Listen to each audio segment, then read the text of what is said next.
Hello friends, welcome to A Mishra classes.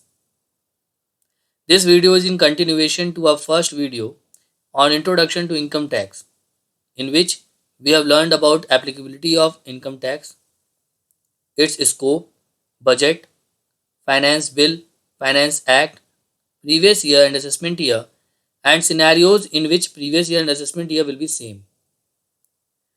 जिन लोगों ने वो वीडियो मिस कर दिया है उनके लिए यहाँ पे मैं डिस्क्रिप्शन बॉक्स में उसका लिंक दे रहा हूँ।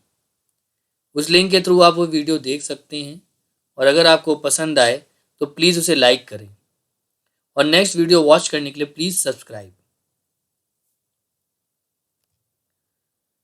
इस वीडियो में हम कवर करेंगे tax slab and calculation of tax liability for assessment year 2021।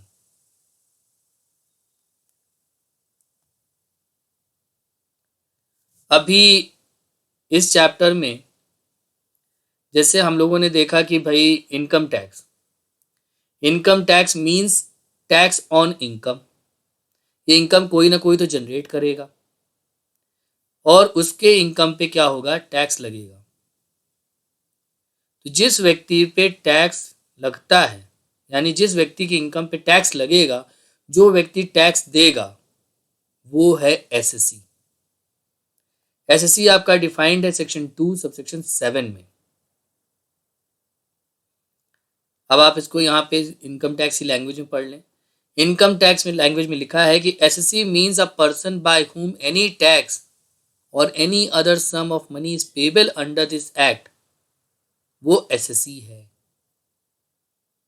वही चीज यहाँ पे नीचे लिख रहे हैं कि and it's include the following, any assessee or any person in respect of whom any proceeding is taken in income tax act, जिसकी इनकम पे असेसमेंट होगा for the assessment of his income, जिसकी लॉसेस डिटरमाइन की जाएंगी, उसने कितना loss अपना determine किया है या उसका कितना रिफंड बनता है। ये जो एक्टिविटीज कैरी ऑन की जाती हैं वो क्या है, वो व्यक्ति एसएससी है। लेमन लैंग्वेज में अगर याद करने के लिए पढ़ें तो सिंपली हमें ये याद रखना है कि जो व्यक्ति टैक्स देगा या जिसकी इनकम पे कोई भी अमाउंट पेबल है इनकम टैक्स एक्ट में, वो व्यक्ति एसएससी है।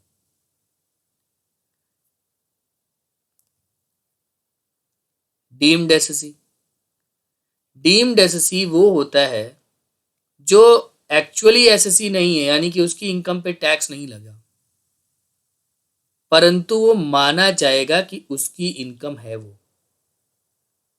डीम्ड का मतलब होता है मानना, एजम्पशन, एज्यूम करना। तो ऐसा व्यक्ति जिसकी इनकम हमने एसएससी मान के उसकी इनकम पे टैक्स लगाया, वो डीम्ड एसएससी है। जैसे कि मान लीजिए कोई एक व्यक्ति है, वो बिजनेस कर रहा था, ड्यूरिंग द ईयर उसकी डेथ हो गई। अब इनकम तो जनरेट हुई है, अब इनकम जनरेट हो गई परंतु वो व्यक्ति इस दुनिया में अब नहीं है, तो उसकी इनकम पे कौन टैक्स देगा? उसकी इनकम पे टैक्स देंगे उसके लीगल रिप्रेजेंटेटिव, जो कोई भी हो सकता है, उसकी वाइफ, स्पाउस या फिर उसके बच्चे, या कोई माइनर है, उसका कोई अपनी स्किल है और उस स्किल पे वो इनकम जनरेट करता है। जैसे कि कोई गाना गाता है, कोई अलग तरीके की स्किल्स हैं और उसके बेसिस पे वो इनकम जनरेट करता है, तो उसका लीगल गार्जियन उसके बिहाफ पे इनकम टैक्स फाइल करेगा। तो यहाँ पे उसकी इनकम उस व्यक्ति की इनकम नहीं है जिसने इनकम टैक्स फाइल किया, इनकम तो है दूसरे की परंतु फाइल वो कर रहा है, तो उसे क्या मानेंगे? उसे मानेंगे डीम्ड एसएससी। ये तो हो गया एक सिनेरियो। दूसरा सिनेरियो ये है कि अगर कोई व्यक्ति है जिसे हम मानेंगे कि भाई तुमने की गलती तो तुम ही दोगे टैक्स, तो वो हो गया deemed to be an assessee in default. अब फॉर एग्जांपल आप देखिए, कोई किसी ने इंटरेस्ट का पेमेंट किया, इंटरेस्ट पे क्या हुआ, टीडीएस काटना था। मैं आपको पहले वाले वीडियो में बता चुका हूँ कि टीडीएस का मतलब होता है टैक्स डिडक्टेड एट सोर्स, यानी कि जैसे ही इनकम क्रेडिट हुई या पे हुई, जो भी उसमें अर्लियर है आपको तुरंत उस पर टीडीएस काट लेना है और फिर आगे पेमेंट करनी है। अब यहाँ पे क्या हुआ है कि किसी ने इंटरेस्ट का पेमेंट किया पर टीडीएस डिडक्ट नहीं किया, या डिडक्ट किया परंतु गवर्नमेंट को डिपॉजिट नहीं किया। तो भाई अगर आप भूल गए, टीडीएस डिडक्ट करना भूल गए, तो हो गई आपसे भूल और अब मिलेगी आपको सजा। सजा क्या होगी कि हम जिसको आपने पेमेंट कर दिया वो तो गया, परंतु आप भूले हैं ना टीडीएस डिडक्ट करना, तो आपको हम एसएससी मानेंगे, एसएससी इन डिफॉल्ट, और आपको उस इंटरेस्ट वाला जो टीडीएस काटना चाहिए था उतना अब आप अपनी जेब से टीडीएस देंगे। वही चीज है कि every person who is deemed to be an assessee in default. तो अब भूलना नहीं। अब अक्सर इनकम टैक्स में एक नरेशन आता है, every assessee is a person but every person need not to be an assessee. Simple सा, अगर कभी भी कोई आपसे पूछे कि एसएससी कौन, तो भाई एसएससी वो व्यक्ति जो कि इनकम टैक्स देगा। सिंपल सा चीज। इनकम टैक्स कौन देगा? इनकम टैक्स वो देगा जिसकी इनकम पे टैक्स लगेगा। अब अगर इनकम टैक्स का जो स्लैब है, कोई व्यक्ति उस स्लैब में फॉल नहीं करता, तो उसकी भाई फिर आपको इनकम पे टैक्स देना ही नहीं है। गवर्नमेंट ने कुछ स्लैब बना रखे हैं, जैसे कि एक समझ लीजिए एक रेंज बना रखी है कि आप उस रेंज तक आएंगे तो आपको टैक्स नहीं देना, उस रेंज को आप एक्सीड करेंगे तो आपको अलग अलग रेंजेस में टैक्स के अलग अलग रेट्स पे इनकम टैक्स देना होगा। मान लीजिए जितनी मैक्सिमम रेंज थी जहाँ तक आपको टैक्स नहीं देना, अभी कोई व्यक्ति वहाँ तक आया, उसकी इनकम वहाँ तक है, तो उसे जो टैक्स देना नहीं है। जब उसे टैक्स नहीं देना है तो एसएससी भी नहीं हुआ, क्योंकि एसएससी तो वो व्यक्ति है जिसको टैक्स देना है, इसे तो टैक्स देना ही नहीं, तो एसएससी है नहीं। तो लेकिन वो पर्सन है। पर्सन कौन है? पर्सन मैंने आपको फर्स्ट वीडियो में अपने पढ़ाया है कि person individual, HUF, AOP, BOI, local authority, artificial, judicial person, इतने तरीके के मैंने पर्सन वहां बताए थे। पर्सन तो आप हो सकते हैं, परंतु आपकी इनकम तो असेसेबल है नहीं, क्योंकि आप तो इसका स्लैब में आते हैं जहाँ पे एग्जम्पशन लिमिट है, तो आपको टैक्स देना नहीं है। तो जब आपको टैक्स नहीं देना है तो आप एसएससी नहीं, क्योंकि एसएससी वो व्यक्ति है जिसकी जो इनकम टैक्स देगा। तो ये जो नरेशन है, every assessee is a person, यानी पर्सन तो आप हो गए। इनकम टैक्स में जो आप पर्सन डिफाइंड है वो पर्सन आप हैं, तो ही आप पे टैक्स लगेगा। तो आप एसएससी हैं अगर आपको इनकम टैक्स देना है, पर आप पर्सन हैं मान लिया, परंतु आपको टैक्स नहीं देना, तो आप एसएससी नहीं है। A person may not have his own assessable income but still may be an SSC. अब एक व्यक्ति, उसकी कोई इनकम नहीं है या उसकी इनकम है लेकिन वो असेसेबल नहीं है, क्योंकि वो रेंज जो मैक्सिमम स्लैब है जिस पे टैक्स नहीं लगेगा वो उसमें फॉल करता है, पर फिर भी वो एसएससी हो जाएगा, उसको टैक्स देना पड़ेगा। अब क्यों दे भाई टैक्स? एग्जाम्पल देखिए, एक व्यक्ति है, उसकी इनकम है 1,45,000 रुपया, 1,45,000। अभी एग्जामिशन लिमिट कितनी थी? 2.5 लाख रुपए की इंडिविजुअल पे। इनकी इनकम कितनी है? 1,45,000 रुपीज की है, और वो सैलरी देते हैं और सैलरी पे टीडीएस डिडक्ट नहीं करते। अभी दिमाग में आ रहा होगा कि 1,45,000 व्यक्ति की इनकम है और वो सैलरी भी दे रहा है। हाँ भाई, दे सकता है, पर्सन तो हो ही सकता है ना। मान लीजिए कोई कंपनी है, कंपनी की सेल भी होगी, परचेज भी होगी, ग्रॉस इनकम भी होगी, खर्चे भी होंगे, नेट इनकम होगी और उसकी भी इनकम होगी। तो उस खर्चे में क्या होगा? सैलरी भी एक तरीके का खर्चा ही है। मान लो कंपनी की इनकम टैक्सेबल नहीं है या उस पर्सन की इनकम टैक्सेबल नहीं है, परंतु जिसने सैलरी लिया हो सकता है वो टैक्स लिमिट के बाहर हो, उस पर टैक्स, उसकी इनकम टैक्सेबल हो, तो भाई टैक्स डिडक्टेड एट सोर्स फिर आया कि अगर आप किसी दूसरे व्यक्ति को कोई इनकम पे कर रहे हैं तो उस इनकम पे जो टैक्स बनेगा आपको वो इनकम क्रेडिट या पे विच एवर इज अर्लियर, उस पे आपको टीडीएस डिडक्ट करना है। अब यहाँ पे क्या हुआ कि इस व्यक्ति, इस एसएससी की इनकम तो 1,45,000 रुपया थी और उसने सैलरी दी, और सैलरी देते समय वो भूल गए कि उनको टीडीएस काटना है। अब टीडीएस नहीं काटा तो भैया एसएससी इन डिफॉल्ट, मान लेंगे कि आप ही एसएससी हैं, भले ही आपकी जो इनकम है वो एग्जम्पशन लिमिट से नीचे हो, पर चूंकि आपने भूल करी, सजा मिलेगी, दंड मिलेगा। तो क्या होगा, आपको एसएससी इन डिफॉल्ट मानेंगे और आपको उतना टैक्स डिपॉजिट करना होगा।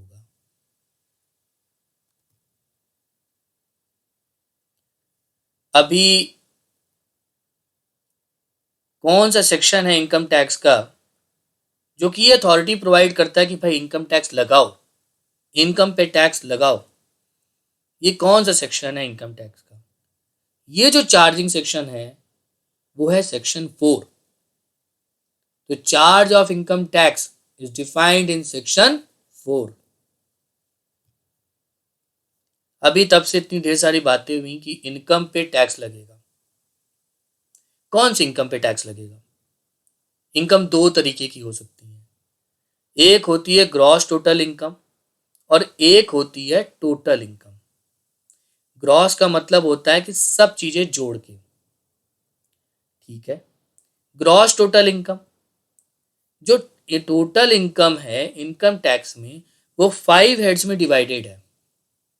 वो 5 हेड्स हैं: salaries, income from house property, profit and gain from business and profession, capital gain and income from other sources. इन सब की इनकम जब आप जोड़ लेंगे, हो सकता है किसी की सैलरी इनकम हो, किसी की सैलरी और हाउस प्रॉपर्टी दोनों हो, किसी की ये सारी ही हो, तो सारी इनकम जब आप जोड़ लेंगे तो वो बनता है ग्रॉस टोटल इनकम। परंतु गवर्नमेंट को क्या है कि इन्वेस्टमेंट एक्टिविटीज को भी प्रोत्साहन देना है, लोगों के अंदर ये हैबिट डेवलप हो कि वो इन्वेस्टमेंट करें। इन्वेस्टमेंट करेंगे, सेविंग्स होंगी, सेविंग्स होंगी तो इकोनॉमी में सर्कुलेशन ऑफ मनी बढ़ेगा और उससे अर्थव्यवस्था स्ट्रांग होगी। भाई आपको अगर ये पता हो कि डिडक्शन मिलेगा एलआईसी अगर जमा करेंगे तो पीएफ का डिडक्शन मिलेगा, जो आपने हाउस बनाया है उस पर जो आपने मान लीजिए लोन लेके हाउस बनाया है तो इंटरेस्ट का डिडक्शन मिलेगा। आपने एक घर बेचा, उससे पैसा आया और आपने दूसरा घर खरीदा अगर, तो आपको उसका एग्जम्पशन मिलेगा। तो आप ऐसी जगहों पे इन्वेस्ट करेंगे। तो इसके लिए क्या होता है, डिडक्शंस डिफाइंड है इनकम टैक्स एक्ट में, जो कि डिफाइंड है चैप्टर 6A में, जिसमें different different kind of deductions हैं जो कि आपका सेक्शन 80C से 80U में डिफाइंड है। जब हम ग्रॉस इनकम में से उन डिडक्शन को डिडक्ट कर देंगे, उसके बाद जो इनकम आएगी उसे बोलते हैं टोटल इनकम। तो gross total income minus deduction under chapter 6A, that is 80C to 80U. After that the income which is derived is total income. Total income is very very important. Why important? It is important because on this income you have to pay the tax. अच्छा, अभी ये income जो निकल के आई भाई उस पर तो टैक्स देना है, परंतु जब सारा पैसा इन्वेस्ट कर देंगे तो खाएंगे कहाँ से? कुछ पैसे घर के खर्चे के लिए, बाकी खर्चे के लिए भी चाहिए, जिंदगी जीने के लिए भी चाहिए। महंगाई इतनी बढ़ रही है, महंगाई में खर्चा मीट आउट करने के लिए पैसे चाहिए। तो गवर्नमेंट क्या करती है कि एक रेंज बनाती है जिसे आप स्लैब बोलते हैं। गवर्नमेंट कहती है कि आप इस स्लैब तक आएंगे तो आपकी इनकम एग्जेम्प्ट है, परंतु जैसे ही इस स्लैब को क्रॉस करेंगे तो आपको टैक्स देना पड़ेगा। उसके लिए उसने तरह तरह के रेंज बना दिए हैं। उस रेंज में आप फॉल करेंगे, आपको एक पर्टिकुलर परसेंटेज डिफाइंड है, उस डिफाइंड परसेंटेज से टैक्स देना पड़ेगा। इसे बोलते हैं इनकम टैक्स स्लैब। अब हम पढ़ेंगे कि भाई कितनी अमाउंट तक इनकम टैक्स नहीं देना, यानी कितनी इनकम होगी जिस पे इनकम टैक्स नहीं देना होगा, और उसके बाद अगर देना होगा तो क्या रेट पड़ेंगे, क्या परसेंटेज से हमको टैक्स देना है।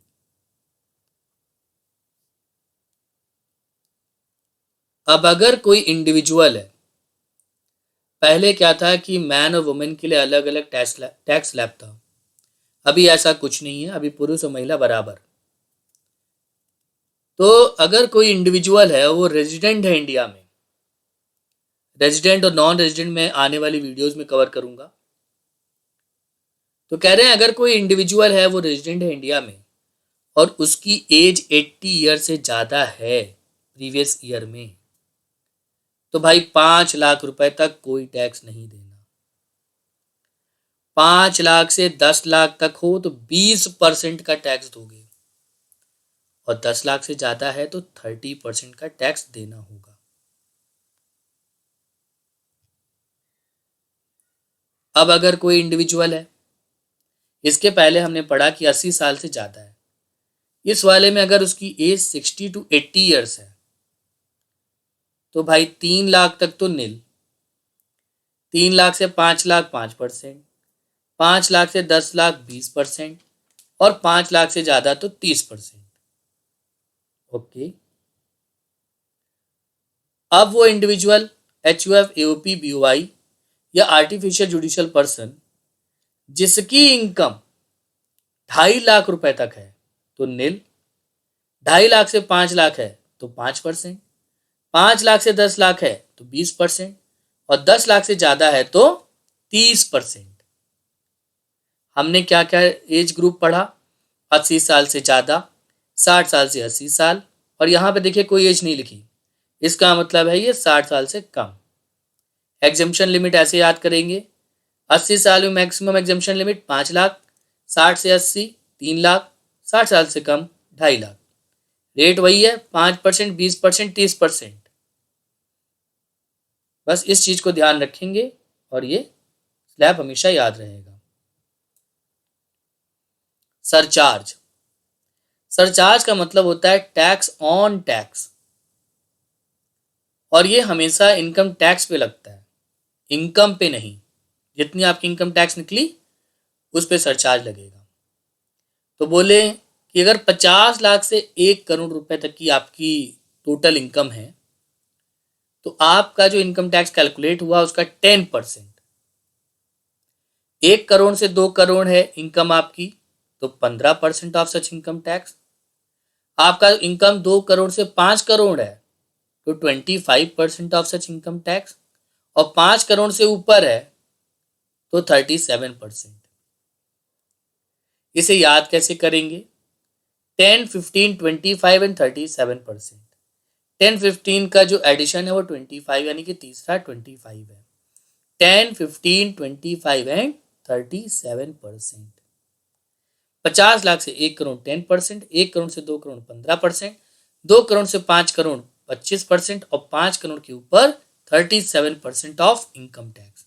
सरचार्ज हमेशा इनकम टैक्स पे लगता है, it is a tax on tax, not on income. Health and education cess, देश के लोग तंदुरुस्त हों और अच्छे से पढ़ें, इसके लिए गवर्नमेंट लगाती है tax health and education cess. It is 4% on income tax. आपने इनकम टैक्स निकाला, उस पर सरचार्ज निकाला, इनकम टैक्स प्लस सरचार्ज, उस पे 4% हेल्थ एंड एजुकेशन सेस लगाया जाएगा।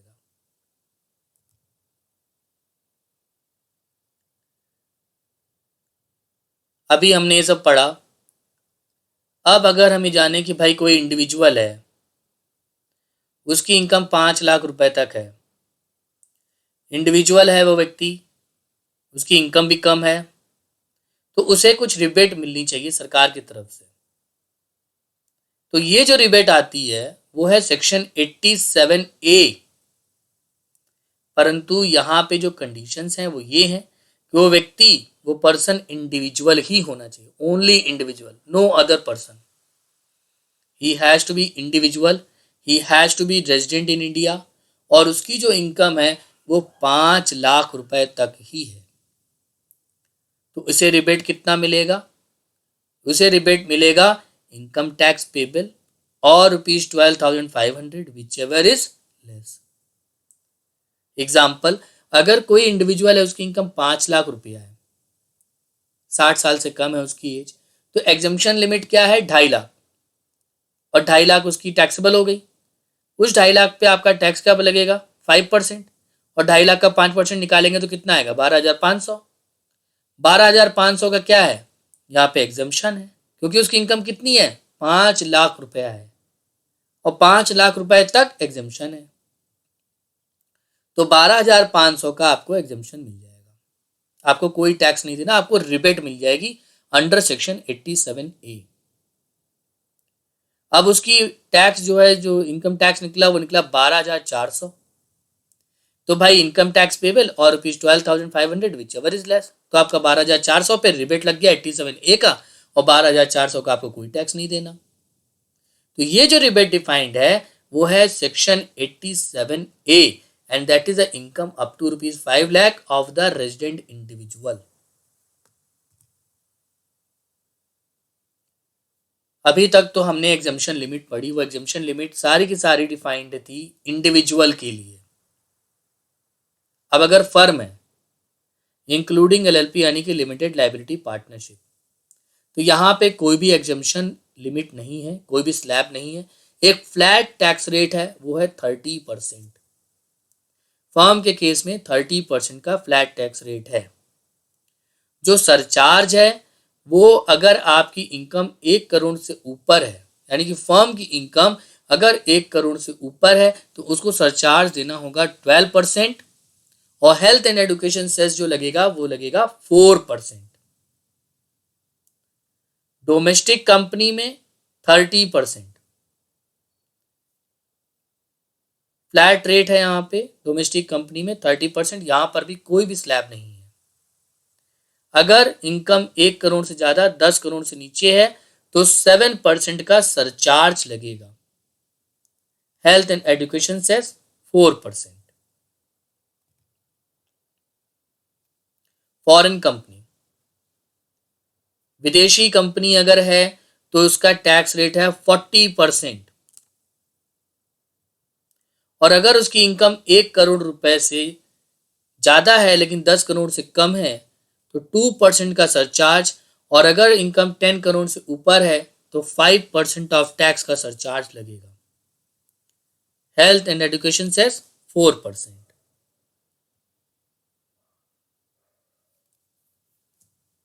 राउंडिंग ऑफ टोटल इनकम, ये सेक्शन 288A में है। कहते हैं कि जो इनकम है वो आपकी राउंड ऑफ होगी नियरेस्ट मल्टीपल ऑफ ₹10 में। मान लीजिए आपकी लास्ट फिगर 5 या उससे ज्यादा है तो amount shall be increase to the next higher multiple of ₹10।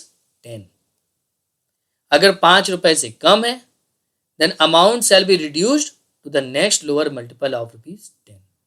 For example, if the total income is 79,45,476, यहाँ पे लास्ट में क्या लिखा है 6, इट मीन्स वो 5 से ज़्यादा है। 5 से ज़्यादा है तो income will be increase to next multiple of 10, तो क्या हो जाएगा 79,45,480। सेकेंड एग्जाम्पल देखते हैं, इनकम है 79,45,474, आखिरी में क्या है 4, it is less than ₹5, so it will be reduced to next lower multiple of ₹10, and in this the income will be 79,45,470। ये तो हो गया इनकम की राउंडिंग। अभी टैक्स की राउंडिंग कैसे करेंगे, तो rounding off tax section 288B, it will also be rounded off to the nearest multiple of ₹10, जैसे ऊपर किया वैसे यहां पर भी होगा। एग्जाम्पल, 1424 रुपीज का इनकम टैक्स है, आखिरी में 4 लिखा हुआ है तो वो रिड्यूस कर दिया जाएगा नेक्स्ट लोअर मल्टीपल ऑफ ₹10 में, तो कितना आ जाएगा 1420। 1426 का टैक्स है तो क्या होगा, आखिरी में 6 है तो it will increase to the next higher multiple of 10, that is 1430। Okay, let's begin with the multiple choice question now. अभी तक हम लोगों ने जितना पढ़ा वो कंसेप्ट हमारे क्लियर हो जाते हैं मल्टीपल चॉइस क्वेश्चंस में।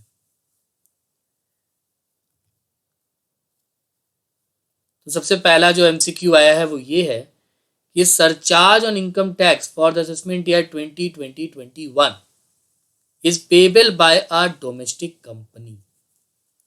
किसकी बात आई है? डोमेस्टिक कंपनी की। कितना सरचार्ज लगेगा? तो अभी हमने पढ़ा कि जो डोमेस्टिक कंपनी में सरचार्ज है, अगर उसकी इनकम 1 करोड़ रुपए से ज़्यादा है तो 7% का सरचार्ज है, और अगर 10 करोड़ से ज़्यादा है तो 12% का सरचार्ज है। तो यहाँ पे पॉइंट नंबर सी पढ़िए, क्या लिखा हुआ है कि 7% of income tax payable provided total income exceed ₹1 crore and 12% of income tax if total income exceed ₹10 crore. तो यहाँ पे कौन सा आंसर सही है? आंसर सी।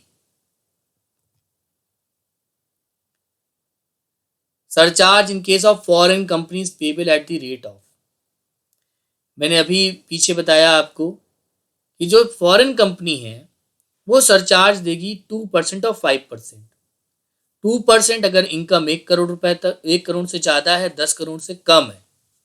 10 करोड़ से ज़्यादा है तो 5% ऑफ इनकम टैक्स वो सरचार्ज देगी। तो यहाँ पर भी पॉइंट नंबर सी देखें, 2% of income tax payable provided its total income exceed ₹1 crore and 5% of the income tax if total income exceed ₹10 crore। तो यहाँ पे आंसर क्या होगा? Answer C. Surcharge on income tax is payable by, मैं आपको बता चुका हूं कि सरचार्ज के लिए क्या है कि कुछ अमाउंट डिफाइंड है। 50 लाख, 1 करोड़, 2 करोड़, 5 करोड़, 10, 15, 25 और 37%। सब पे सरचार्ज लगता है। कंपनीज में भी डिफाइंड है, डोमेस्टिक कंपनीज में, फॉरेन कंपनीज में, फर्म पे, सब पे डिफाइंड है। और यहाँ पे क्या क्वेश्चन आ रहा है कि सरचार्ज किसके द्वारा पेबल है? तो भाई अगर आप एक्सेप्ट लिखते हैं all assessee except foreign company, गलत। इंडिविजुअल एनसीओएफ गलत। अ कंपनी डोमेस्टिक और फॉरेन कंपनी गलत, क्योंकि सब पे लग रहा है। तो यहाँ पॉइंट नंबर डी क्या है? All SSC provided that total income exceed a certain amount. तो आंसर क्या है? Answer D.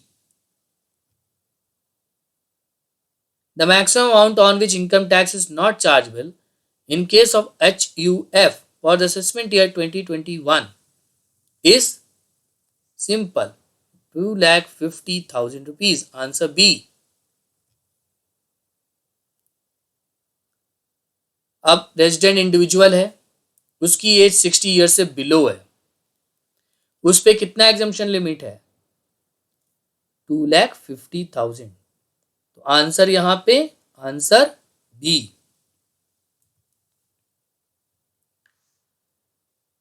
अगर 60 ईयर से ज्यादा है और 80 ईयर से कम है तो कितनी मैक्सिमम अमाउंट है जिसपे जो चार्जेबल नहीं है?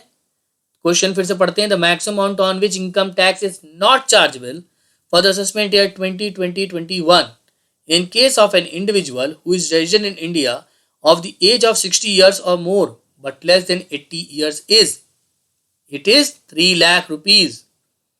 So the answer is point number C, that is rupees 3 lakh। अभी पढ़ेंगे कि भाई अगर कोई इंडिविजुअल है, रेजिडेंट इंडिविजुअल है और उसकी एज जो है वो 60 साल से कम है, तो उसके केस में क्या है exemption limit? The maximum amount which is not chargeable to tax वो है 2,50,000। तो आंसर इज बी।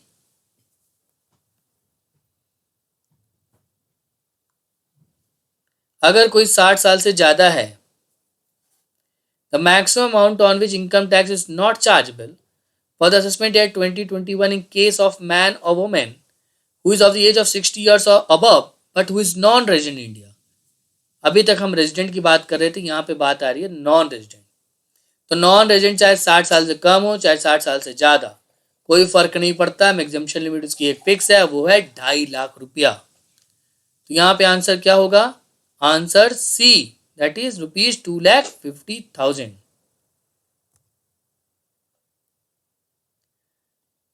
अभी हमने आपको बताया कि जो जितनी एग्जम्पशन लिमिट है वो सारी की सारी इंडिविजुअल्स के लिए है। फर्म, कोऑपरेटिव सोसाइटी, एचयूएफ, इन लोगों के लिए कोई भी स्लैब नहीं है, कोई भी एग्जम्पशन लिमिट नहीं है। यहाँ पे क्वेश्चन है the maximum amount on which income tax is not chargeable in case of firm is. तो कोई भी भैया नंबर लिखो, कोई एग्जम्पशन लिमिट तो है नहीं, उसकी जो भी इनकम होगी उस पर फ्लैट टैक्स रेट लगेगा। तो यहाँ पे आंसर क्या होगा? D, that is nil. The maximum amount on which income tax is not chargeable in case of cooperative society is. Cooperative society के लिए भी कोई एग्जम्पशन लिमिट नहीं है, कोई टैक्स स्लैब नहीं है, आपका जो इनकम होगा उसमें फ्लैट जो है आपके ऊपर इनकम टैक्स की रेट एप्लीकेबल होगी। तो यहाँ पे क्या है? The maximum amount on which income tax is not chargeable in case of cooperative society is nil. Answer C. Health and education cess, ये सब पे लगता है। और किस पे लगता है? ये लगता है इनकम टैक्स प्लस सरचार्ज। और सरचार्ज तभी लगता है जब कुछ इनकम जो हमने आपको अभी अंदर वीडियो में बताया है उससे एक्सीड करेंगे तो सरचार्ज लगेगा। अलग अलग सरचार्ज के रेट्स हैं। तो यहाँ पे क्वेश्चन है health and education cess is leviable on. तो आंसर क्या होगा? Answer B, income tax plus surcharge if applicable.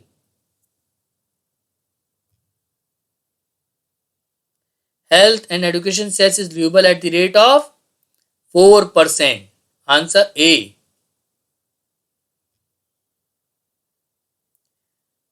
Health and education cess is leviable in case of. Health and education cess सब पर लगेगा, सारे एसएससीज पे लगेगा। तो यहाँ पे पॉइंट नंबर डी में क्या लिखा है? All assessee. तो answer is D. The total income of assessee has been computed 3,83,494.90। For rounding off the total income will be taken as, मैंने अभी आपको बताया कि जो टोटल इनकम की राउंडिंग होगी वो क्या होगी? Nearest multiple of ₹10। 5 से ज़्यादा होगा तो हम उसको बढ़ा देंगे, और अगर 5 से कम होगा तो मल्टीपल ऑफ ₹10 में घटा देंगे। तो यहाँ पे क्या है आखिरी में? 4.90, यानी ये 5 से कम है तो ये घट जाएगा। तो आंसर क्या होगा? Answer B, 3,83,490। ये सेकंड क्वेश्चन देखिए, टोटल इनकम की राउंडिंग। यहाँ पे अमाउंट क्या है? 483,495। मैंने आपको बताया था कि हम जो आपकी राउंडिंग ऑफ करेंगे वो होगा आपका मल्टीपल्स ऑफ ₹10 में। 5 से ज़्यादा है तो बढ़ाएंगे, 5 से कम है तो घटा देंगे मल्टीपल ऑफ ₹10 में। यहाँ पे लास्ट फिगर देखेंगे 483,495 में 5 लास्ट फिगर है तो क्या होगा? यहाँ पे हम बढ़ा देंगे। तो आंसर क्या होगा? ₹4,83,500। Income tax is rounded off to, सारा का सारा क्या होता है? 10 के मल्टीपल्स में ही होता है। तो आंसर क्या होगा? Nearest multiple of ₹10। Answer is a. इस क्वेश्चन में देखिए आर है, रेजिडेंट इंडिया में है। Okay, he is a resident individual. He is of the age of 57 year old, means he is below 60 years. His total income is 4,90,000। His tax liability, उसकी tax liability क्या होगी वो आप calculate करिए। तो सबसे पहले देखिए कि वो जो व्यक्ति है वो क्या है? ही is a individual, he is a resident individual. उसकी एज कितनी है? 57 ईयर है, यानी वो 60 साल से कम है। एग्जम्पशन लिमिट कितनी हमको मिलती है? 2,50,000 in case of individual below the age of 60 years. ठीक है, 4,90,000 रुपए की इनकम है, हमने उसमें से 2.5 लाख रुपया कम कर दिया तो हमारे पास उसकी जो टैक्सेबल इनकम निकली वो कितनी निकली? 2,40,000 रुपीज।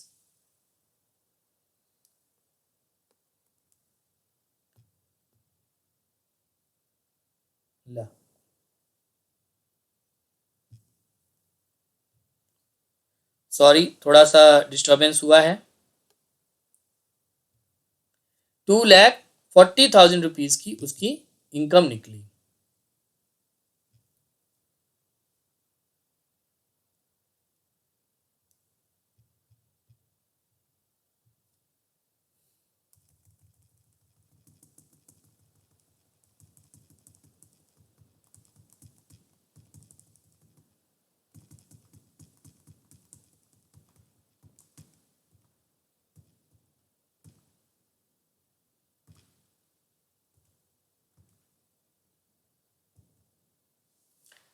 2,40,000 रुपीज़ की उसकी इनकम निकली। Sorry for inconvenience. अगर आप यहाँ पे देखेंगे तो टैक्स कितना लगेगा उस पर? 5% की रेट से 2,50,000 और टिल 5 लाख इज 5%। तो इस वाले ब्रैकेट में फॉल किया तो 5% की इनकम टैक्स लगेगा। तो 2,40,000 पे 5% का income tax, that is 12,000। Health and education cess कितना? 4%। तो कितना हुआ? 480। तो टोटल टैक्स लाइबिलिटी कितनी लिखनी? 12,480 रुपए। पर यहाँ पे ध्यान रखना है कि इसकी इनकम कितनी है? 5 लाख। क्या वो इंडिविजुअल है? हाँ। क्या वो 60 साल से कम है? हाँ। तो फिर क्या होगा? रिबेट लगेगी, रिबेट अंडर सेक्शन 87A। तो इनकम टैक्स लाइबिलिटी होगी 12,480 और रिबेट क्या कहता है कि इनकम टैक्स पेबल और रुपीज 12,500 विच इज लेस। तो यहाँ पे 12,480 रुपए 12,500 से कम है, तो इतने की रिबेट मिल जाएगी और आपको टैक्स लाइबिलिटी शून्य हो जाएगी, आपको कुछ भी टैक्स नहीं देना। सो एवरीवन, अगर आपको ये वीडियो पसंद आई तो प्लीज़ इसे लाइक करें और मुझे मोटिवेट करें कि मैं आगे की वीडियोस बनाऊं, इसलिए प्लीज़ इसको सब्सक्राइब करिए। Thank you so much for watching this video. Thanks a lot.